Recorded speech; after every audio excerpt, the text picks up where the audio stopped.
Merci donc de nous retrouver dans cette autre édition de Presse à la Une. Nous sommes le jeudi 28 novembre 2024. Nous démarrons donc comme tous les jours par la traditionnelle grande revue que nous entamons avec les sujets d'actualité traités par le site d'information de Radio France Internationale qui nous parle du Tchad et de cette visite du ministre français en charge de l'Europe et des Affaires étrangères au Tchad.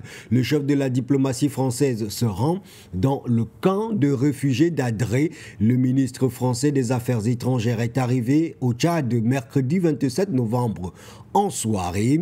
Il s'agit d'un premier déplacement, du tout premier déplacement en tout cas de Jean-Noël Barrot en Afrique subsaharienne depuis sa prise de fonction en septembre 2024. Et dès ce jeudi, il se rend dans le nord, dans le camp des réfugiés d'Adré où vivent des centaines de Soudanais qui ont fui les combats. La crise humanitaire du Soudan est une priorité de ce voyage, a indiqué le Quai d'Orsay. Le ministre français des Affaires étrangères s'est d'ailleurs fendu en déclaration une fois sur place à N'Djamena, lui qui estime que la crise humanitaire du Soudan est la plus importante de notre époque. Sur quoi se fondent ces déclarations? Sont-elles justes et pertinentes? En tout cas, RFI a ces chiffres qu'il publie dans l'article que nous vous mettons en lumière et que vous avez le loisir d'aller lire sur le site internet de Radio France Internationale. Radio France Internationale avec qui nous restons pour continuer à parler d'actualité africaine, d'actualité relative justement à l'économie et à la sécurité au cœur de la visite d'État du président nigérian en France, le président Bola Tinubu qui s'est justement rendu en visite de 3 jours en France, la première d'un chef d'État nigérian depuis 24 ans. Économie, culture, sécurité sont au menu de cette visite exceptionnelle. Croit savoir Radio France Internationale qui nous amène cette fois au Mali pour parler de la préparation des élections à venir évoquées en Conseil des ministres, le premier Conseil des ministres du nouveau Premier ministre Abdoulaye Maïga récemment élu, Conseil des ministres justement au cours duquel le président de la République, le général Assimi Goïta, a évoqué la nécessité d'aller vers une organisation d'élections transparente et crédible pour le Mali, même s'il n'a pas décliné le calendrier de manière détaillée. Le président Assimi Goïta s'est justement engagé son gouvernement à travailler à l'avènement d'un scrutin qui serait transparent et crédible justement pour l'ensemble des Maliens et de la communauté finalement ouest-africaine, de la communauté des États de l'Afrique du Sahel, la communauté des États du Sahel, la fameuse AES dont il est actuellement le président et pour laquelle il a renouvelé son engagement à travailler pour la souveraineté des peuples. Quittons le RFI et cette actualité malienne pour parler avec Russia Today de la guerre en Ukraine. Nous sommes prêts à faire face à toute évolution de la situation, assure Sergueï Lavrov, le ministre russe des Affaires étrangères, qui justement a accordé une interview à un média russe, Rossiyskaya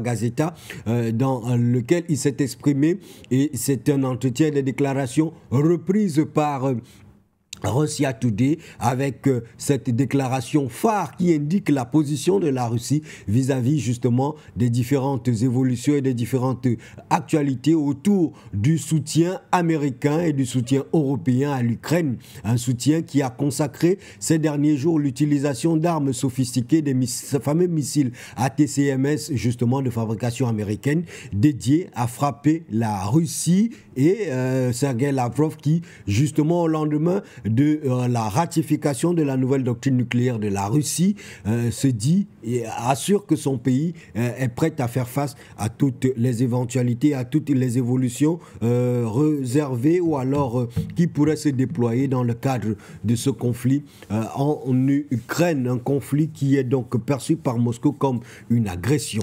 Restons avec Russia Today, mais parlons d'une autre actualité, c'est de la visite au Kazakhstan de Vladimir Poutine.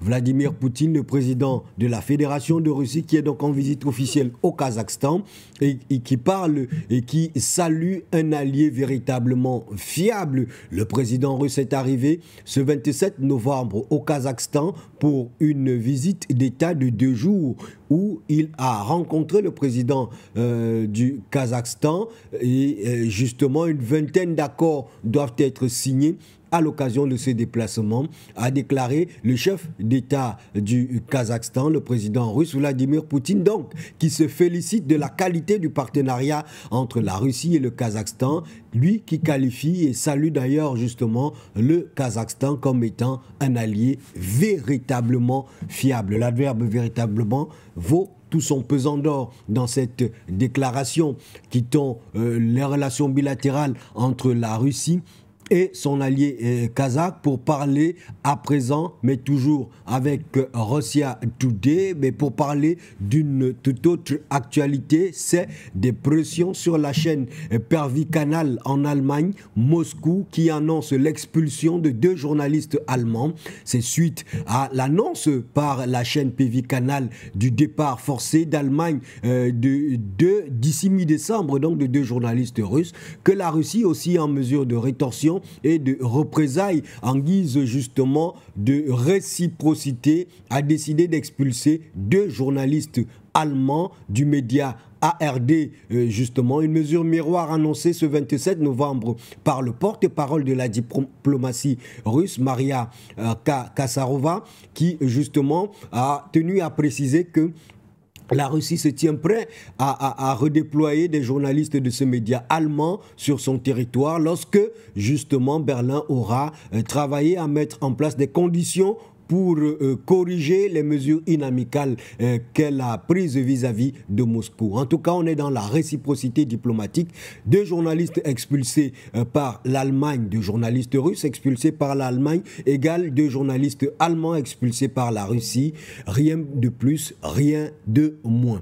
Quittons Russia Today et allons lire à présent le site d'information Sputnik qui nous parle du Parlement russe, qui a ratifié un accord de coopération avec dans l'exploration spatiale avec l'Algérie. L'Algérie qui a donc choisi la Russie pour l'aider à mettre ses premiers pas sur la Lune. Et donc ça se fera dans le cadre de cet accord ratifié par le Parlement russe, accord de coopération entre la Russie et l'Algérie dans le cadre de l'exploration spatiale. Il a été signé cet accord le 15 juin 2023. L'accord est donc censé promouvoir la coopération bilatérale dans le domaine de l'aéronautique et justement dans les domaines relatifs à l'exploration spatiale. Il vient donc d'être ratifié par le Parlement russe. On reste avec Russia Today pour parler cette fois de la Côte d'Ivoire qui annonce la date du lancement de son gisement d'or de classe mondiale. La production d'un gisement aurifère de classe mondiale annoncé par les autorités ivoiriennes va débuter véritablement en 2008. Le calendrier, le chronogramme dévoilé par Sputnik qui en a eu connaissance justement et qui traite de cette actualité dans cet article que nous vous proposons de lire. Quittons la Côte d'Ivoire et son gisement d'or et intéressons-nous à présent au dernier conseil des ministres du Burkina Faso avec Ouattara qui rend donc compte justement de ce conseil des ministres avec ce titre Burkina Faso, compte rendu du Conseil des ministres du 27 novembre 2024, un exercice hebdomadaire justement que préside personnellement le capitaine Ibrahim Traoré, chef de l'État, président de la République du Burkina Faso. Quittons Ouattara et le Burkina Faso et intéressons-nous à l'actualité en Côte d'Ivoire avec la promotion des ressources extractives et énergétiques. Alassane Ouattara lance le premier salon, justement, le premier salon à Abidjan avec l'ensemble des personnalités et des entreprises qui ont des intérêts dans le domaine de la promotion des ressources extractives et énergétiques en Côte d'Ivoire, et le premier salon qui a donc été lancé par le président de la République du Burkina Faso. Les enjeux, les intérêts justement sont repris par le Patriote qui est en kiosque à Abidjan et dans les environs d'Abidjan ce 28 novembre 2024. Quittons le Patriote, mais restons dans ce salon pour la promotion des ressources extractives. Ouverture du Cirex 2024. Hier, titre en grande une Le Jour, le gros marché pour les professionnels des hydrocarbures et de l'énergie. Le VP connaît mêlé l'occasion de promouvoir les potentialités en hydrocarbures et en énergie de la Côte d'Ivoire. Sanga Foya Koulibaly, le temps est venu justement de mettre en exergue le sous-sol de notre pays. C'est à la faveur justement de l'ouverture de ce Cirex 2024, ouverture ce 27 novembre à Abidjan, en Côte d'Ivoire. On reste dans la presse ivoirienne pour parler avec le réveil nouveau de la prorogation de l'opération de révision de la liste électorale en 2025. La commission électorale indépendante va-t-elle encore violer la Constitution, s'interroge le réveil nouveau en kiosque ce matin. Ce que la loi fondamentale lui impose, et ceux qui ont 18 ans après le 10 novembre ne seront-ils pas électeurs? C'est en tout cas recenser l'ensemble des motifs qui pourraient faire en sorte que la commission électorale se retrouve en train de violer la loi et la Constitution. Le nouveau réveil d'Abidjan alerte en tout cas dans sa parution de ce matin. Terminons notre tour de la presse ivoirienne avec le quotidien d'Abidjan qui parle de la situation sociopolitique et du procès de Damaka Picasse et de Iko Lagui qui est encore reporté. Les raisons de ce report et la date du report sont connues et dévoilées dans le quotidien d'Abidjan. Quittons la presse ivoirienne, mais restons dans l'actualité ouest-africaine avec Afrique sur 7, le site d'information ouest-africaine qui nous annonce que Fatma Nimpe Momo annonce la création d'une coalition des anciennes premières dames du continent africain. Fatma Nimpe Momo, c'est l'ancienne première dame de Sierra Leone qui a donc entamé un tour d'Afrique où justement elle va à la rencontre d'anciennes premières dames, tout comme elle. En photo d'illustration, justement, c'est l'initiatrice de cette association qui discute en tête à tête avec Simone Gbagbo, l'ancienne première dame de Côte d'Ivoire, une association d'anciennes premières dames. Pourquoi faire? Afrique sur 7 vous propose des éléments de réponse dans l'article signé le 27 novembre 2024 par notre confrère justement et que nous vous suggérons d'aller lire. Retournons à la presse papier, mais cette fois au Cameroun avec le quotidien Le Jour qui titre en grande une ONCAM, un forum économique pour impulser le développement. Le ONCAM, justement, c'est un département du Cameroun, un département, justement, dont les ressortissants ont décidé d'organiser un forum économique pour impulser le développement de cette localité, la valorisation du tourisme et de l'artisanat, le développement d'un tourisme local attractif, l'amélioration du réseau routier, l'accès à l'emploi et à la formation, mais également à l'organisation des acteurs économiques sont des défis de l'organisation de ce rendez-vous d'échange, de découverte et d'exhibition prévu du 27 au 29 novembre à Bafan, le chef-lieu du département du Honkam dans la région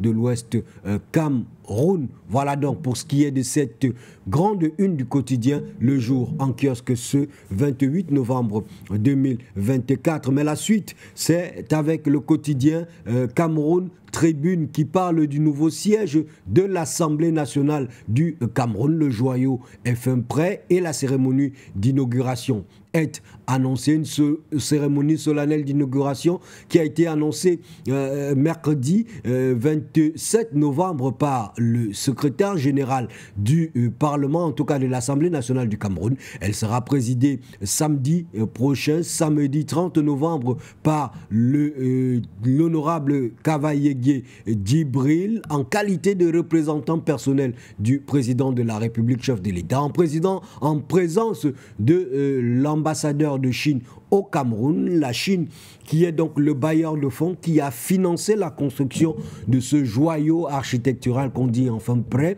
un financement en tout cas qui est également l'objet de critiques et de polémiques au sein de la classe politique camerounaise. Certains opposants estiment que 60 ans après l'indépendance du Cameroun, ce n'était pas à la Chine ou alors à un partenaire étranger de venir financer la construction d'une institution, du siège d'une institution aussi importante que l'Assemblée nationale pour la démocratie camerounaise. Le Cameroun aurait dû lui-même déployer les financements, mobiliser les financements propres pour la construction du nouveau siège de son Assemblée nationale. C'est quasiment de la mendicité, dénoncent certains hommes politiques camerounais, en tout cas qui ne sont pas cités par Cameroun Tribune, vous vous imaginez bien, qui se contentent de célébrer en tout cas le nouveau joyau de l'Assemblée nationale du Cameroun qui sera donc inauguré samedi prochain, le 30 novembre 2024. Après Cameroun Tribune, je vous suggère à présent d'aller lire le quotidien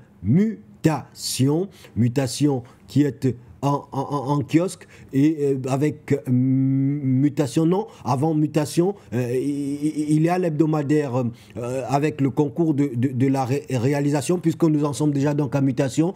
Mutation est l'interview exclusive de Volodymyr Zelensky, le président d'Ukraine. Zelensky et l'Afrique, Mutation qui a donc déployé un envoyé spécial justement en Ukraine alors que la Russie intensifie ses frappes sur son pays. Le président ukrainien décline sa stratégie pour se concilier la solidarité du continent et se libérer de son peuple. Entretien exclusif justement avec l'envoyé spécial de Mutation, à lire dans les colonnes de Mutation, à la veille justement de l'ouverture d'une ambassade ukrainienne au Cameroun et dans un certain nombre de pays africains. Mutation, c'est également le bilinguisme et le multiculturalisme, évaluation dans les ambassades du Cameroun. Mais Mutation vous propose également un article autour de la Confégès qui est donc d'attaque 55 ans après, c'est à lire dans les colonnes du quotidien Mutation de Georges-Alain Boyomo, que nous reformons définitivement pour aller lire autre chose dans cette revue de presse. C'est justement pour terminer, pour clore la revue de presse, le magazine African First Crowns News qui est donc en kiosque et cette fois dont la grande une n'est pas en russe et qui est revenu donc au français, le magazine African First Crowns News qui parle du premier forum ministériel Russie-Afrique qui s'est déroulé à Sochi et ce titre simplement merci justement au lendemain de ce forum, premier forum ministériel entre la Russie et l'Afrique. Le magazine a choisi sa une, simplement merci à l'égard justement de cette coopération qu'on ne dira jamais assez, mutuellement bénéfique entre la Fédération de Russie et les pays du continent africain. L'ensemble des délégations qui y ont pris part, les discussions qui se sont déroulées, les accords, les résolutions, le calendrier de mise en œuvre de ces accords, mais également les perspectives de la coopération entre la Russie et les pays du continent africain, les pays qui ont pris part justement à ce premier forum ministériel entre la Russie et l'Afrique qui a eu lieu à Sochi, sont à lire dans un grand dossier, un dossier gigantesque, un dossier fleuve que vous propose le magazine African News First Crowns, qui est donc en kiosque et qui dit premier forum appelle forcément à le prochain forum dans lequel se projette déjà le magazine African First Crown News qui est donc en kiosque et que nous vous recommandons tout particulièrement d'aller lire. C'est avec ce magazine d'ailleurs que nous